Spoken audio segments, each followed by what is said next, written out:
نہیں آنا چاہیے تو وہ اپنی گاڑی میں اس وقت بیٹھے ہوئے ہیں۔ سب سے پہلے وزیر اعظم عمران خان صاحب کا یہ حکم ہے کہ کسی قسم کی ابڈکشن یعنی کہ غائب کرنا اور زور طریقے سے غائب کرنا یا اریسٹ کرنا حماد اظہر صاحب کا یا میاں اسلم صاحب جو کہ ہمارے لیڈر ہیں اور ایم پی ہیں پنجاب اسمبلی میں، یا یہ کیا گیا کسی سیکورٹی ایجنسی نے یا پولیس نے، اس کی ہم لوگ شدید ترین مزاحمت کریں گے۔ اسمبلی کے اندر ہماری مزاحمت ہوگی اور اسمبلیاں نہیں چلیں گی، اور اس کے ساتھ ساتھ ہم لوگ سڑکوں پہ بھی انشاءاللہ تعالی ہوں گے اس چیز کا، اور یہ ایک پرامن احتجاج ہمارا پورے پاکستان میں ہوگا۔ نمبر 1۔ نمبر 2، وزیر اعظم عمران خان صاحب کے یہ بھی احکامات ہیں کہ حماد اظہر صاحب کو یا پھر میاں اسلم اقبال صاحب کو ابڈکٹ کیا گیا اور کہیں پہ لے کے گئے اور ان سے کسی قسم کی سٹیٹمنٹ یا فورسڈ انکاؤنٹر ان پہ کیا گیا، ان سے وہ بیان دیا گیا، تو وہ ہم لوگ نہیں مانیں گے۔ یہ دونوں صاحبان پاکستان تحریک انصاف کا حصہ تھے، ہیں، اور کسی قسم کی ان کی سٹیٹمنٹ جو کہ زور اور جبر سے لی جائے گی وہ پاکستان تحریک انصاف بحکم وزیر اعظم عمران خان صاحب ہم لوگ نہیں مانیں گے، اور وہ پاکستان تحریک انصاف کا حصہ رہیں گے۔ تیسری اہم چیز، وزیر اعظم عمران خان صاحب کا یہ بھی حکم ہے کہ حماد اظہر صاحب اور میاں اسلم صاحب اپنی قانونی کارروائی کر کے اور فل فور وہ باہر آئیں اور پنجاب میں پارٹی کو لیڈ کریں۔ یہاں پہ وزیر اعظم عمران خان صاحب کا یہ بھی ملک کو وہ یاد دلا رہے تھے جو اسی جگہ پہ ہم نے تقریباً دو ہفتے پہلے بھی بات کی تھی، اور بحیثیت لیڈر آف دی اپوزیشن میں نے قومی اسمبلی میں بھی پچھلے ہفتے بات کی تھی کہ جنرل یحییٰ صاحب کا رول 11 مارچ 1971 آپ یاد رکھیں، شیخ مجیب الرحمان صاحب کے ساتھ ان کے مذاکرات ہو رہے تھے، انہوں نے ڈیٹ دینی تھی اگلی اسمبلی سیشن کو کال کرنے کی، وہ واپس راولپنڈی پہنچتے گئے اور ڈھاکہ میں ملٹری ایکشن شروع ہو گیا، اور پھر جس طرح کہتے ہیں کہ اس کے بعد 16 دسمبر 1971 ہوا اور پاکستان 2 لاکھ ہوا۔ وہ فیصلہ صرف اور صرف جنرل یحییٰ صاحب کا تھا، فرد واحد کا تھا، اور یہ حمود الرحمان کمیشن رپورٹ میں بات لکھی گئی ہے۔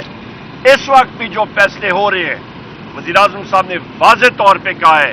کہ یہ فرد واحد کے ہیں، اور جس طرح کی 1971 میں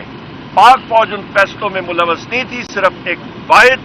شخص کا فیصلہ تھا جنرل یحییٰ کا، جو چیف مارشل اور ایڈمنسٹریٹر بھی بننا چاہ رہا تھا اور پریزیڈنٹ بھی، اور دونوں پوزیشنیں رکھنا چاہ رہا تھا، اور اس فرد واحد کے فیصلے سے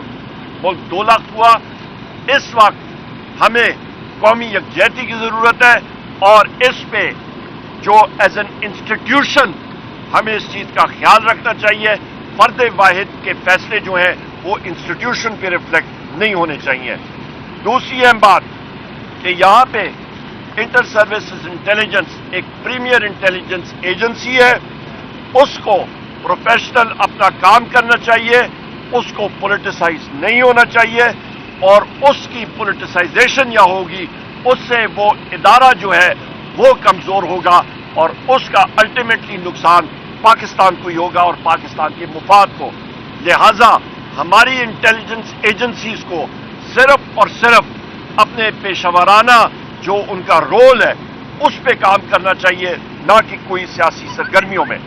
جس طرح کہ 6 ججز نے تحریری طور پہ لکھا ہے چیف جسٹس آف پاکستان کو، اور